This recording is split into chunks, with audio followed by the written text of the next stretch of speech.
And Ramesh Ranganathan, are they best friends now? Well, this is an absolutely ridiculous campaign that Sadiq Khan has launched. It's basically called the MAAATE campaign, mate with 3 A's. Mate. Like a sheep. Yeah, mate, exactly. No one's ever said that word. It's not a word. But, so the headline is Sadiq Khan and Ramesh Ranganathan, women still aren't equal in politics and comedy. And so it's a campaign he's launched, and there's an interactive video, and I've watched it so you don't have to. It's a long video where there's a group of lads, and one of them who comes in, the white one, of course, starts saying misogynist things, and you can click a button that says mate, and it stops the video, and one of the other guys will go, mate, you shouldn't say that, and then the guy's like, you're right. If you click too early for a laugh, it says you're a bit trigger happy, but if you click the first time he says something, it goes, well done, you stopped it early. But wait, Andrew, if you wait the whole video, it starts to play a dark synth sort of, and it gets all evil, and he says worse and worse things, and at the very end he chastises you and says, why didn't you stop me? He looks at the camera and says, why didn't you stop me?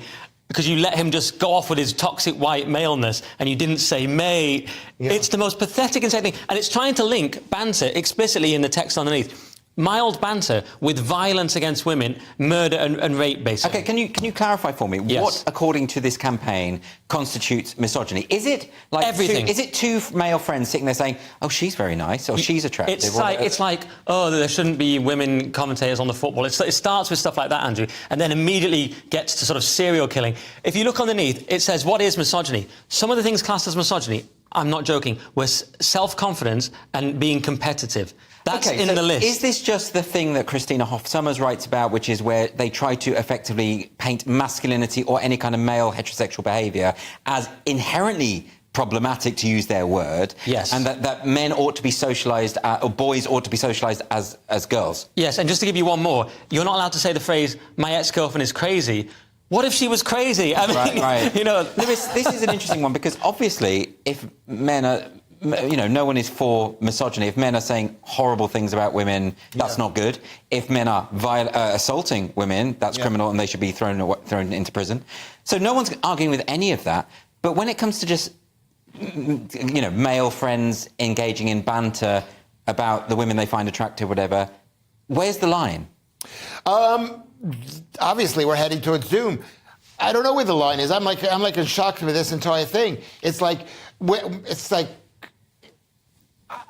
You don't want to say anything now because it's all misogyny. Because basically everything that I say, I've said, how many times have I said women are horrible? Right, look, is that a misogynistic thing? Yeah, that would be like me. I'd be clicking immediately. But can I ask you, I mean, you know, speaking as someone who isn't in the heterosexual community, like, is it not the case that straight men know when they're saying things that are across That's the whole point. It's fun. That's how men talk. It's an attack on how men talk. And what's ridiculous is it's obviously a response to Sarah Everard and all that. I understand that. But this will not stop a single domestic assault. It will not stop a single rape or murder, obviously.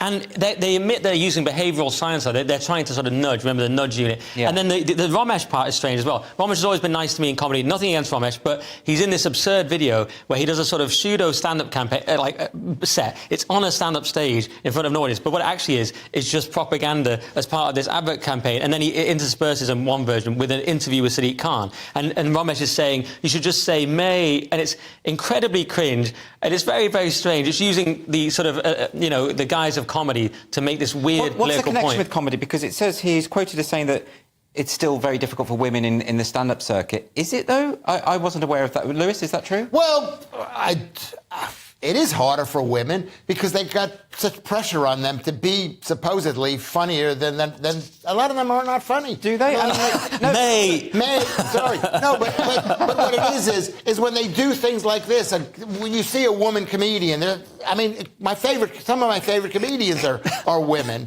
Joan Rivers. Some of your best friends. Whatever. But if someone goes on stage and they're not funny, do you have to laugh now? No, I've never understood. Well, you know, I've got I just book the funniest people, and they could be women, they can be men. I don't even think about it. Yeah, but you don't even know, and I know you use this gay card to get yourself out of it. It's a useful card. Yeah, it's totally. And you know what it is? I'm making an announcement today. I am gay. There's only a choice. It's like this. You don't get to do that, Lewis. You have to prove it. He identifies as gay. How dare you? How I don't have to prove it. No, you could be a celibate gay. No, you don't mind your own business what I do. To answer your question, Andy, the connection with comedy was very tenuous. What it seemed to me was they were just using Ramesh to sort of get the message across, much like Elton John said, get the vaccine or something. Okay, That's how it seemed to me. Fair enough.